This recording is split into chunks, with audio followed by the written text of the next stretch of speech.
Determine all critical numbers for the function f of x equals x plus 4 quantity squared times 2x minus 2 quantity cubed. Critical numbers are the x values that make the numerator and the denominator of the derivative equal to 0 and are in the domain of the function. First thing to do is find the domain. F of x equals x plus 4, which is a polynomial, quantity squared, and 2x minus 2, which is another polynomial, quantity cubed.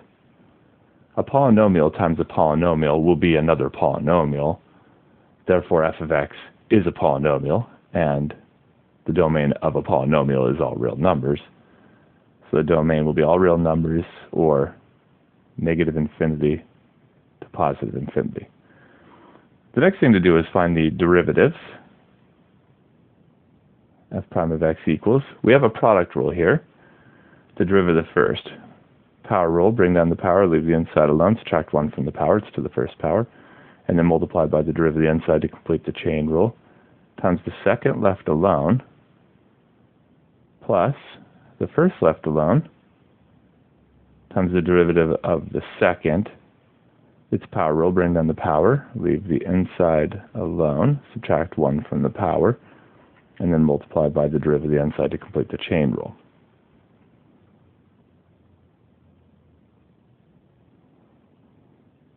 We can now collect the constants together for the first expression. 2 times 1 is a 2. There is an x plus 4, and there is a 2x minus 2 cubed. And then we can collect the constants together for the second expression, 3 times 2, which is a 6. So we have a 6, we have an x plus 4 squared, and we have a 2x minus 2 also squared. We can now start to factor.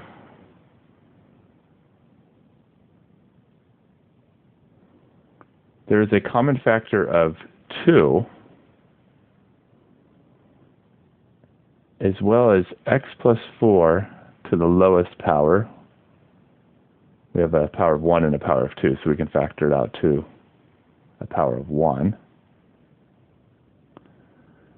And then a 2x minus 2, we have it to a power of 3 and a power of 2. We can factor out the lower power, which is the 2.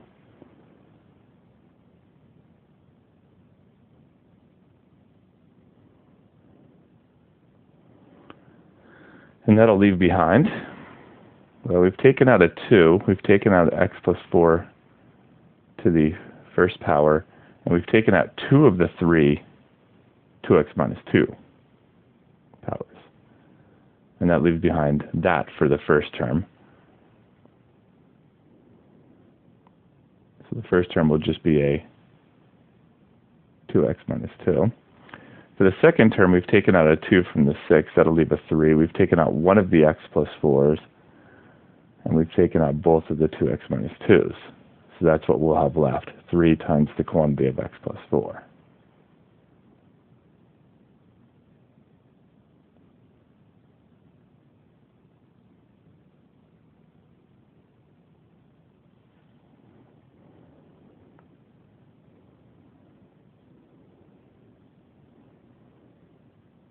So we have 2 times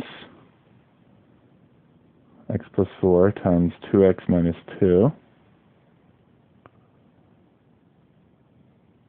times 2x minus 2, and then we're going to distribute the 3 in here, which will be plus 3x plus 12.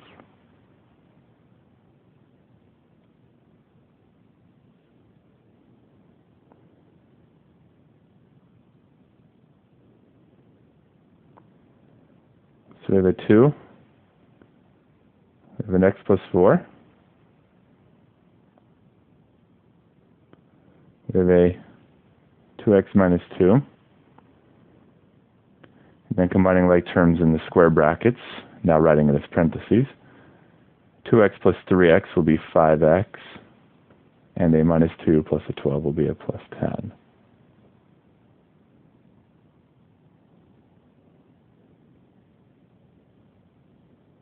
We We can now set this equal to 0, and each of these factors will separately equal 0. So x plus 4 can equal 0. 2x minus 2 can equal 0. And 5x plus 10 can equal 0. Solve for x in each case. Start with the first one, subtract 4 from both sides. X will equal -4.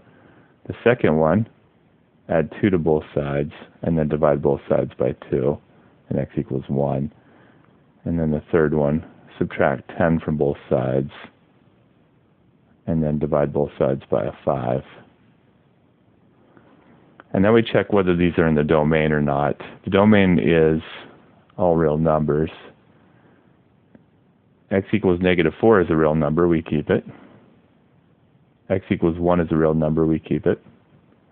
X equals -2 is a real number, we keep it. And there are the three critical numbers for the function. X equals -4, x equals 1, and x equals -2.